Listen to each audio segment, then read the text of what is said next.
Good Saturday morning, everybody. Hope your weekend's going good. Welcome to the Geeky Leaks podcast. I'm Liam. And I'm Josh. And we have a lot more topics than usual this week, so we're going to try to fire through these pretty quickly. Yeah.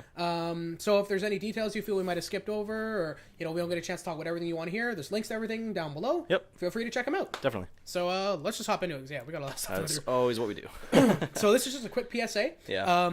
If you live in the United States, I don't know if this deal is still on, but it was on earlier this week. I know T-Mobile was doing it. I don't know if anybody else was. I was going to say, I think it seemed, based on what I read from the article, I think it's just T-Mobile. Yeah.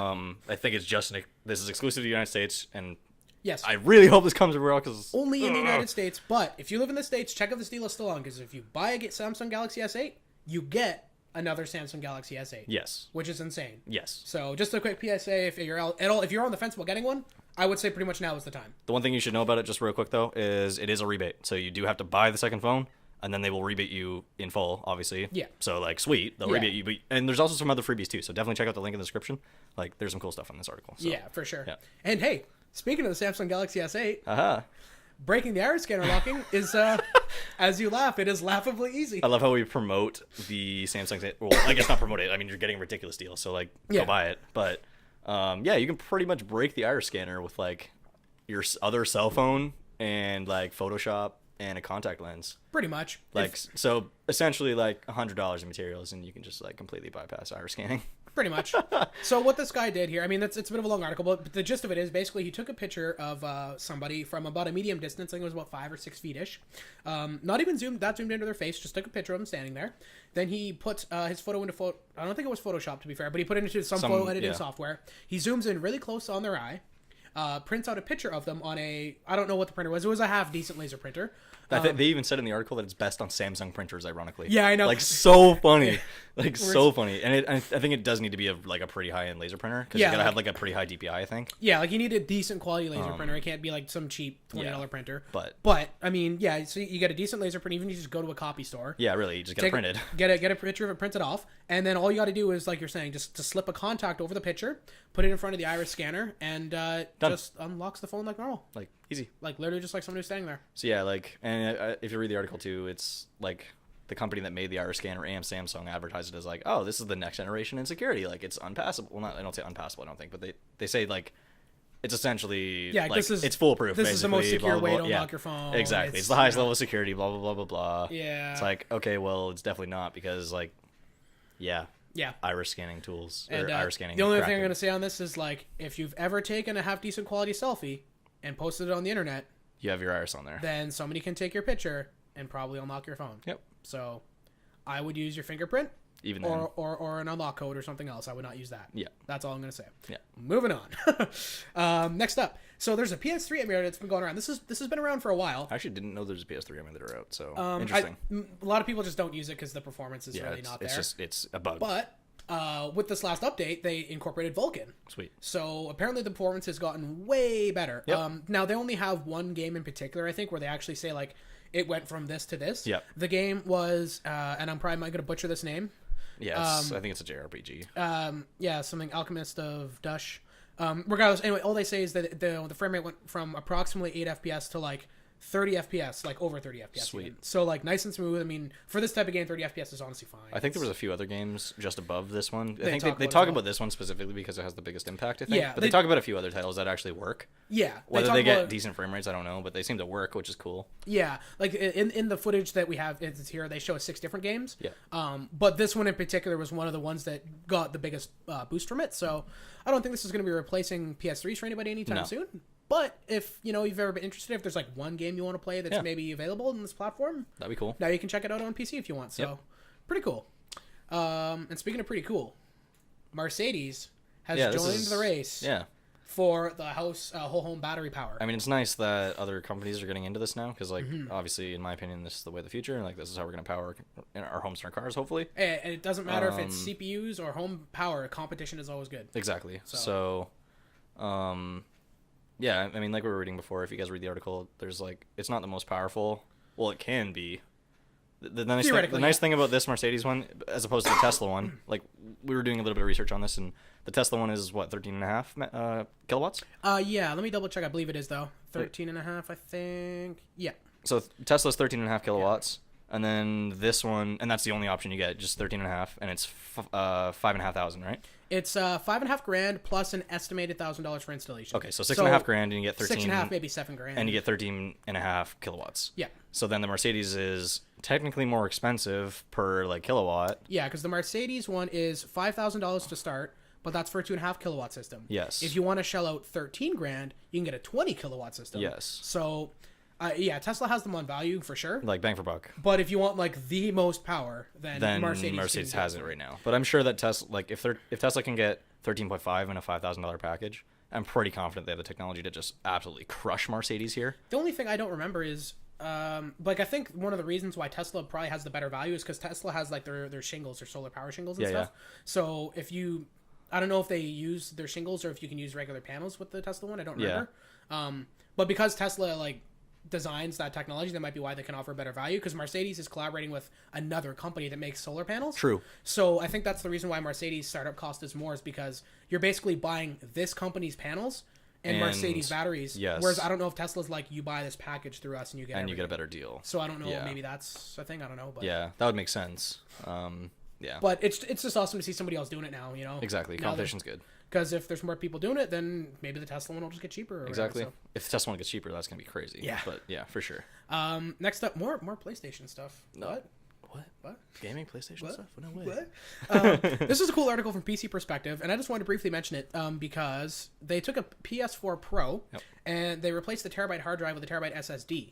Yep. So this was pretty cool, I thought, because they did this before on a regular PS4. Yeah. But I didn't know this. The regular PlayStation 4 uses a SATA 2 controller. I actually didn't know that either. So like when you told me that, I was kind of surprised, because like I know that people were trying to upgrade their PS4s with SSDs, and I thought that would be a viable option. It is a viable. Like, it does make a difference, but at SATA 2 controller is really not going to make that big of a difference. Yeah. Whereas like if you have a SATA 3 controller, which like PS4 or PS4 Pro, sorry. The difference is going to be huge. Yeah, compared, with right? with the PS4 controller, you're going to be limited to 300 megabytes. Yeah, exactly. With SATA 2, whereas this, because you have SATA 3, you can get the full 600 or probably 550, yeah. Whatever.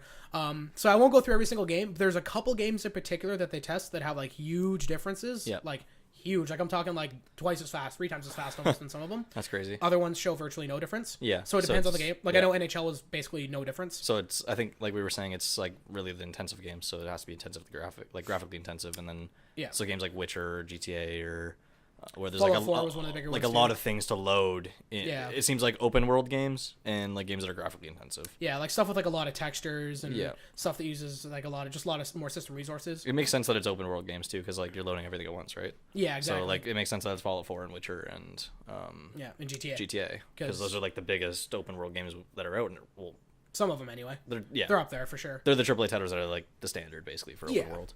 So if you guys were curious to see if that would make any difference, what that might be able to do for you, definitely check out the article. Like they have quite a few games they go over. Yep. But I just thought this was interesting. The only thing that I probably wouldn't recommend if you did want to do this yourself is like the PS4 Pro I think is $350 US. Yeah. So is that Samsung Drive. Yeah, true. So you're basically spending the same amount of money on your system as you are on your drive. Yeah. So I mean, if like now with the PlayStation, I'm assuming the PS4 Pro works the same. I don't actually know 100%. Yeah. But I know the PlayStation 4, in its last or one of its more recent software firmware updates, it supports external drives now. Right. So let's say you got maybe a 500 gig. Yeah. Or maybe even a 256. It might be a little small, but say a 500 gig or 256 SSD. Yep. You can take your terabyte drive now, put it in an enclosure, plug it in. Still have it. So maybe The Witcher or Fallout, a game that benefits from the SSD, you leave it on there, and then your NHL or some other game that doesn't benefit, leave it on the hard drive. That makes sense. You can still use both. Yep. So that might be an option as well. So I don't know if I'd maybe put $350 into an SSD for this, but it doesn't make sense to drop a terabyte into it, because like I don't know how. First of all, I think if you're playing a console, you have less games because they're freaking expensive as hell. Mm-hmm. I don't know. I don't have a console, so I don't actually know. Yeah. But I feel like I would buy less games if I had a console, because I'm not paying $60 every 2 weeks or a month for a new title. I hear it. But I'm not a console gamer, so I might. If I was, maybe I would do that. I don't know. Up to you guys. I mean, you can get the 850 Pro up to 2 terabyte if you want. Yeah. Just in terms of cost. I just don't feel like that makes sense, because like you're only going to store those games that you have, and like I don't think you're going to have like The Witcher, GTA, Fallout 4, like all of them. You might though. I don't know. It's up to you. If you do, then get the terabyte. Yeah. Yeah, I mean, even the 500 gig would be okay. You'd fit all those games on the 500 gig for sure. And more. Yeah. So like a 500 gig would still be okay, but if you're going to just pick the few that really benefit, probably 256. Yeah. You know, maybe if you can find a good deal on like a 480 or a 512. If you're the average console gamer, you could probably just get away with the 256, which is only like $100 and some bucks, which is a pretty decent value at that point. Yeah. And then if you're like, okay, you're somewhat of an enthusiast, definitely go with the 500. But then if you just have every game, like if you have all the console games and you got like a library, you know, like then you're gonna need the 1 terabyte for sure. For sure. But anyway, I saw you guys you can see the performance difference between that, if it's maybe worth it for you or not. They don't test all the games. I think they go through 5 or 6, but still, just gives you an idea. Next up, this was one you wanted to talk about. This is pretty cool. Yeah, man. I'll let you take it right away on this one. Yeah, this is cool. Came out yesterday. The Spark. Yeah, DJI Spark. I did not expect this, and I don't think anybody else did, because like Mavic was only not that long ago. I don't remember exactly now, but it really wasn't that long ago. Was it like this year, or like that recent, or was it like tail end of last year? I think it was tail end of last year, but I could be wrong. So still less than like a year it's very ago. recent. Yeah, like it's not even a year old. Fair. But it's small, that thing. Look at it. Yeah, like it's literally the size of it's the size of a smartphone. Yeah. Like I think the body is 5.5 inches or 6 inches. I think it's the size of an iPhone 6 or iPhone 6 Plus or whatever. Yeah. And then the only thing I would kind of wish about it, I don't know why I'm hating on it right now, but like I wish the rotors folded in. Like it didn't seem like they did, but whatever. That's nothing to complain about. It's $500 and it's like the size of a smartphone, and you're gonna get 1080p 30 out of it. I was shocked at how stable the footage was. I thought it was gonna be like pretty shaky because of wind and stuff. I don't think you'd be able to go very high with it. Like this thing it's the size of a smartphone, so the wind's gonna take it. I don't think it weighs more than like a couple pounds. Yeah, it's gonna be a couple pounds for sure. Yeah. It's obviously not as fast as like the Mavic or the Phantom, obviously. It still has a respectable battery though, which I was pretty shocked about. Yeah. It's like, I think the new Phantom 4 is like 22 to 24 minutes, maybe even like a half hour pushing it. Okay. Whereas this is like 15 minutes. Okay. But so still, like but the standard for drones for a while has been 20 minutes of flight time. Yeah. So like on average. So you're getting you're basically just getting average. Yeah. That's all right. Like that's pretty solid. And this thing is literally like throwing my back. And I was gonna say too, I didn't see this before. This thing's fast. It tops out at 31 miles an hour. Okay, so that's not quite as fast as like a big drone or something. I think the Mavic is actually that might be as fast as the Mavic. Because I know the Mavic is not quite as fast as the Phantom 4, and the Phantom 4 is like 40 something. It's like 44, I think. I mean, something like that. In Canadian miles, aka kilometers. Yeah. We're looking at about 40 clicks or so. Yeah. Something like that. So I mean. Yeah. That's pretty good. Like it's pretty fast. Yeah. I mean, like you could track a car. Yeah. Yeah. As long as you're not like doing a chase scene or something. I mean. Like as long you're not chasing a Ferrari. Yeah. But you could track a car driving down the street. Even like. Because this footage is so stable too, you could probably just speed it up and make it look like cars going faster because the footage is stable. Yeah. So you could just like shoot your scene at say 30, and then just take it in post and double the speed, and now it looks like you're doing 60. But sure, as long as you do like shoot it properly and don't have somebody like walking super fast through the shot or something. Of course. Yeah. Or like a bird or I don't know, something dumb like that where it gives it away. Yeah, true. But yeah, I think this thing's sweet for $500. But like I was saying to you earlier, sorry to we gotta move on, but no, it's all good. We got. It makes more sense. I feel like you can get the Phantom 3 regular, the Phantom 3 standard for almost as much as this thing, and it shoots 1440. It's obviously a Phantom, so it's bigger, it has more battery life, a better camera, better stabilization, that kind of thing, and it's only like $100 more now. Okay. So I feel like it might be the better buy if you're looking for something that's like actually you want to use this for work, to shoot some video. It might make more sense to just go with the Phantom 3 standard. The thing that I could see, like maybe this. Like, yeah, you're right. The Phantom is probably a better buy overall, but the only reason I maybe think this would be cool is like it's very small, right? Yeah, so exactly. Like if you wanted to even like put it in your freaking jacket pocket or just put it in your backpack and bring it hiking with you or something, maybe it's a little better that way. But like this thing was like in literally terms of like quality and overall maybe value, then the Phantom is probably better. Like this is definitely this like if I'm gonna want to go on a hike and I'm gonna go like I'm planning on going and shooting drone footage at that point.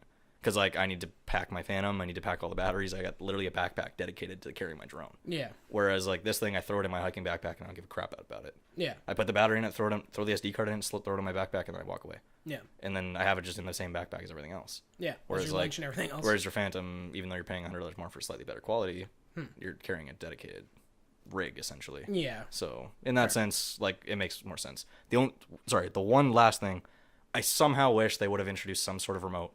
Like with the Mavic. Like, come on. The Mavic remote is amazing. Charge me an extra $50 to give me that remote.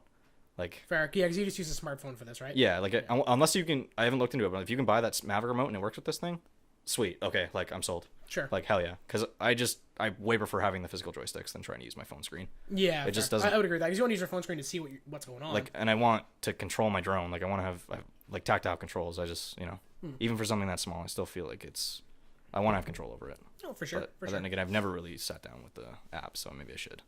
I don't know. Maybe check it out. Some people seem to think it's okay, but anyway, moved on. DJI Spark, pretty cool. This is awesome as well. Yes. Oh, thank God. So thank God, Intel. Intel gives away Thunderbolt. So says the article. Thank God. So basically, what happened was Intel basically announced that basically Thunderbolt 3 is going to be integrated into CPUs in the future, and also they're going to make it more of like an open standard. Because I mean, bit of a history lesson for you guys out there. In case you don't know, maybe you do know. I mean, it's all you. But Intel also created USB. Really, I actually didn't know that. Intel was one of the companies that started USB, and Apple was one of the companies that made it popular. Really? Because way back in like I don't even know, like the early 90s. Yeah. Apple was one of the companies that started putting USB on everything, and everybody was like, okay, this new connector. What is this new Yeah. Sound familiar? Aha. Yeah, true. Here we are today. Type-C. Apple's using Type-C Thunderbolt and nothing else, and everybody's like, this new connector. True. Now Intel is going and integrating it into CPUs, and they're going to be making it an open standard.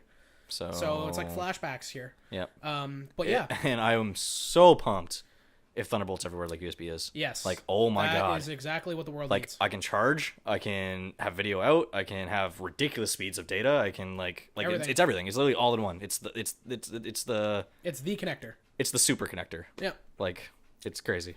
But yeah, so basically now other companies are going to be able to make their own Thunderbolt chips. Yeah. Which, I mean, I don't know how they may or may not differ from Intel chips, but if the Thunderbolt connectivity and the logic for it is mostly built into the CPU, then basically it's just going to be like getting another USB controller. Yeah, because I was reading, like in this article, you'll see they list some of the shortcomings of Thunderbolt 3. And like they have some good points, like that currently the chip consumes 2.2 watts, which is enough. For a chip like that. That's significant on a laptop. Yep. So like that is something to consider. It obviously costs like a significant amount in terms of like manufacturing cost. Yeah, according to I'd imagine manufacturers pay less, but on the Intel Arc it's listed as like an $8.50 or something like that. Yeah, which doesn't seem like a lot, but I mean, like when you're building, that's like just the little tiny chip that's going on the PCB. Yeah. Like when you're building an entire PCB full of chips. That's not the PCB itself. That's not the port you plug into. Yeah, that's literally just this little. It adds up. Chip. So it's expensive for that type of thing. So, like I get it, but then now that it's going to be introduced on CPUs. Basically the power requirement is going to go away because it's going to be built into the CPU. Like it's not necessarily going to go away. It's just the it'll be reduced heavily for sure. And then the CPU is basically going to just like it'll consume that much more power, and then it's just part of the CPU spec now. And then I thought there was one other thing that they mentioned in the shortcomings, but power. Oh yeah, okay. So it was I think this is Thunderbolt 2. Correct me if I'm wrong, but Thunderbolt 2 required power injection. Like you needed to power, like you couldn't run power through the cable on its own. Like you couldn't. Yeah. Like you had to power the device, I think, as well. Yeah. Like if it was a portable hard drive, you had to power the portable hard drive as well as connect to the Thunderbolt. Oh yeah, I don't think so. like with Thunderbolt 2. I don't think that. So. I don't, and it was. Well, and now in Thunderbolt 3, you can. It can provide power, but only short distances. Yes. So if you do a long Thunderbolt connection, you still need to inject power somehow. Yes, and the big thing with Thunderbolt 3 too, we were just saying too, is like Thunderbolt 3 supports USB-C now, and that's what it uses. So unlike Thunderbolt 1 and 2, which was a proprietary connection, now we don't have that. Yep. Basically, and that's one of the things that's confusing right now too, is because you could have USB-C that's the same as USB 3. Yep. Same as 3.1. Yeah, same as Thunderbolt. It gets ridiculous. And so you never really know. Well, I mean, you have to look at specs to know. It's not just like, okay, I see a USB-C port, that's Thunderbolt. Yeah. It's like, no. It doesn't work so that way. Hopefully if Thunderbolt can be much more proliferated throughout everything, then if I see a USB-C port, then hopefully one day I can just be like, oh, that's a Thunderbolt port. And then, yeah, true. Hopefully. And then, except for maybe on a smartphone, that might be a different story. Yes. But theoretically, I mean, if it's I see smartphones, laptop, oh my God, thank God. That would be awesome. That'd be amazing. But theoretically, maybe in like 5 or 10 years, if I see a USB-C port on a laptop, or especially I would hope a desktop, then I can just assume it's Thunderbolt, which would be awesome. And I love the idea of having like screw regular USB at this point, because it's literally just like lined on the sides of your laptop with just Type-C connectors that are all Thunderbolt 3. What else do you need? They're all video outs. They're all charging ports. They're all data connections. Yep. Like literally, like screw have a 1 HDMI. I have 6 HDMI. I have 6 display ports. You have 6 video outs or whatever. Like I don't know how many they're gonna be able to pack on a laptop, but like let's say they have even 4. Okay, you have 4 charging ports, 4 data connections, 4 video outs. Like it's just theoretically. Whether they actually work with, like, say, 4 video outs as an example. Like the MacBook Pro, for example, is like, there's 4 of them. Only one of them is a charging port. Yes, but I'm talking in the future when all of them are Thunderbolt 3, then they can just all be whatever. Because I know that not necessarily Thunderbolt 3, but the next gen in Thunderbolt is supposed to be like, it'll provide power, it'll give out power, it'll take data, it'll... Thunderbolt 3 does all that. It's just the way that Apple integrated theirs specifically. Okay. Just because they're Apple. So, obviously. Yeah. Of course. That's the only reason. Again, the future. Once this is like an open standard and it's a thing, more manufacturers are going to start using it, and then like it should just be Thunderbolt everywhere. Exactly. Yay. So that's all I got to say. Yeah, Thunderbolt everywhere. Hooray, guys. All right. So this moving on. Yeah, this next one here is pretty interesting. This is from Restream Tech. SSDs vulnerable to deliberate low-level data corruption attacks. I don't know how you would get exposed to this generally. Yeah. But yeah, I mean, I'll let you explain this because you know a little bit more about it. Yeah, like even some of this stuff is a little over my head. So if anybody out there is a little bit more tech savvy than me and could even help me fill in some of the blanks, because I don't know, I don't fully understand all of this, but I'm gonna try to explain it as best I can. I mean, the way you explained it to me was like the best way. It was relating it to that old, or not. Well, I don't know how old it is, but like. Oh, Rowhammer. Yeah, exactly. Yeah, so I'm gonna scroll down the article a little bit here because like they give us a bunch of information, but this is really where they kind of explain how it works. And basically, it's funny enough because they do talk about it being related to Rowhammer, which was a DRAM vulnerability. Exactly, and it seems very similar to the Rowhammer vulnerability because like it basically attacks the flash the same way, just in a slightly different. Not even slightly different. It almost basically just attacks it the same way, but.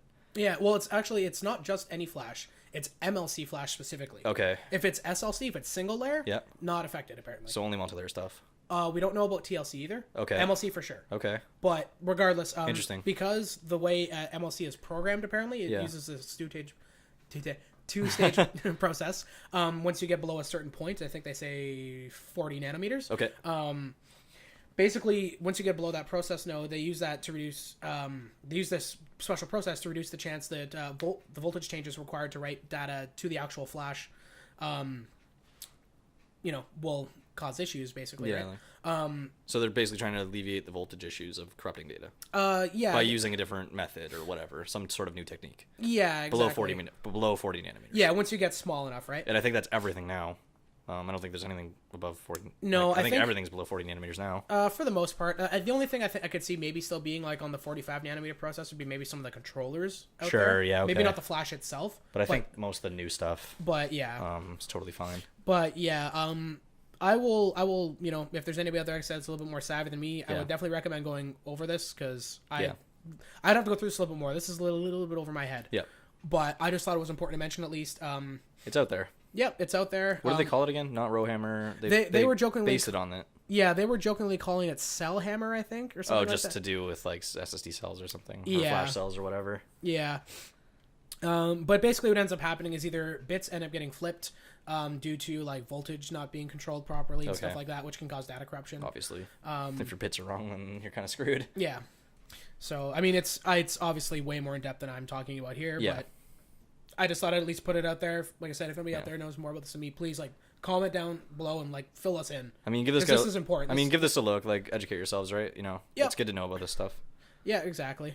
So that's all I got for that one, but thought I'd at least mention it. All right. Again, moving on. This one's gonna be really quick, but I just thought that was cool. Yeah, this is super cool. This is the Cooler Master Cosmos 2 25th Anniversary Edition. The new Cosmos 2. Yes, Carl Sagan would be proud. It's all new, epic, and yeah. It's pretty nice. I love the photo. Like where they basically it's like the wings. The suicide doors. It's so funny. Yeah. It's very similar to the original Cosmos 2. They just kind of changed the aesthetic. The one big thing they did was tempered glass side panels. Obviously, they live in the modern age. You gotta have that tempered glass. Yep, exactly. Gotta have that LED fan in the front too. It looks essentially exactly identical to the original Cosmos 2. Yep. But it did they release prices or anything like that. This one's probably like a limited edition, I imagine. Yeah, I think it is. I don't know if they talk about price. Like this one's probably you pay a premium for it. It comes at the end of June and it's €350. Oh my god. So we're talking about $390 US. So we're looking at $500 case. Ish. Holy shit. Yeah. It is an enthusiast case. Yeah, if you're buying this case, you know what you're buying. If you're buying this, you're buying probably top end everything else. You better be. I would hope. Unless you're planning on buying something later, but you better be planning on buying either top that, end stuff. Or I would, if I was you, I'd build like a $600 PC and just buy this and buy the rest at your local dumpster. Yeah. Yeah. Exactly. That's basically your options. But yeah, I thought I'd mention that really quick. That's a cool case. Oh, yeah, for sure. And let's wrap things up with some gaming stuff. Finish things off. Definitely.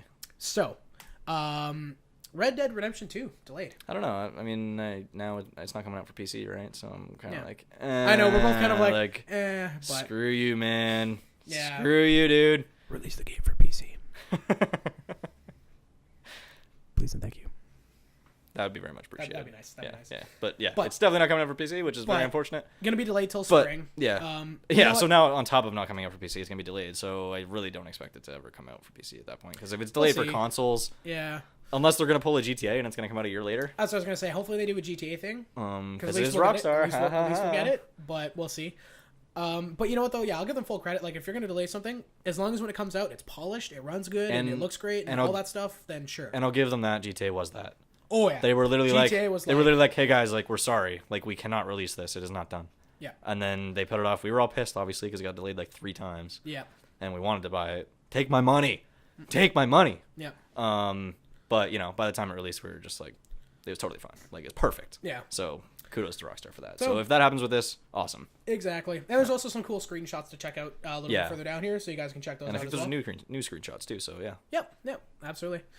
This one is super quick, but just in case you guys weren't already aware, this has already been on for a couple of days by the time you're seeing this, but until Sunday morning, and I think it's 10 or 12 in the afternoon, Fallout 4 is free on Steam. Yep. So you have today to play it. So you got all of today and tomorrow to check it out if you haven't checked it out yet. Yep.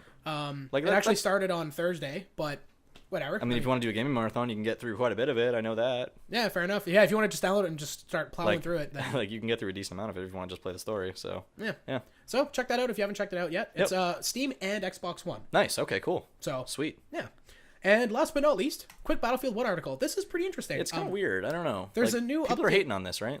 Well, they're not. People aren't like freaking out, but there are some people that are questioning it, a little weirded out for sure. But, so in the next Battlefield 1 update, there's going to be some female soldiers introduced, specifically Russian ones, because in World War I there was some, not many, but there was some Russian female soldiers that participated in the whole thing. Exactly. And a lot of people are they're basically just ignorant, and that's fine. There's nothing wrong with that. But like, you know, if you do a little bit of research like we were doing because we wanted to be educated. Actually, luckily enough. It's interesting. It's cool. Sorry to interrupt you. It's cool because like literally I had no idea. Like I would not have expected women to fight in World War One. That's pretty intense. Yeah.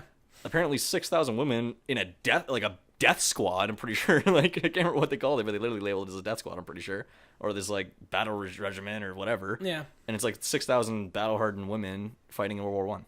In like 4 different regimes or regiments or whatever you want to call it. It's like, damn, that's intense. Yeah. So there's going to be female characters available on Battlefield 1, so that'll be interesting. Yeah. That'll add kind of a new dynamic. I mean, it's not going to affect the campaign at all. But like I said, people are like, you know, obviously going to, it's like, shut up, man. Like, just shut up. Hey, all I do when I play Battlefield 1 is I want to go in there and I want to shoot people. Oh my god, that guy ran across the screen. Brap. Yeah, exactly. That's all, like, oh, I got the points. Yes. Yeah, exactly. Number 1. KD ratio, number 1. That's Katie. And that is pretty much it. That's it for today, guys. Sorry if we had to kind of glance over a few things. Like I know the SSD story we probably could have spent more time on, but it's a little over my head anyways. A few more topics today too, though. So yeah. I don't know. Maybe we'll do more topics like this a little bit more, maybe a little quicker in the future, depending on stuff. Definitely. I also wanted to say really quick. I know we got about a minute left here, but take a second and say next week, guys, is Computex. So there's gonna be a bunch of stuff. I don't know. Me and you will have to talk. We'll have to figure out if we're either gonna do a really long episode, or if we're gonna do 2. Because like there's gonna be way too much stuff. It's not gonna fit in half an hour. Yep. And I'm sorry, guys, if you don't like hardware. It's gonna be a lot of hardware. Next week's because like all hardware. Computex, that's what it's about, right? So. But we're gonna see some X299 from Intel. Yep. X399 from AMD potentially. Ridiculous. Vega stuff. Literally everything. Who knows what else? I was gonna say there's gonna be some crazy stuff we haven't seen yet. Yeah. So you know, cases, custom cards, like you name it. I love how the Cosmos 2 comes out right before Computex. I know. They should have just waited, but anyway. Thanks for watching this week, guys. We will see you next time. Yep. Make sure you hit that subscribe button. Oh yeah, like, share, subscribe, everything. See you next week. Peace.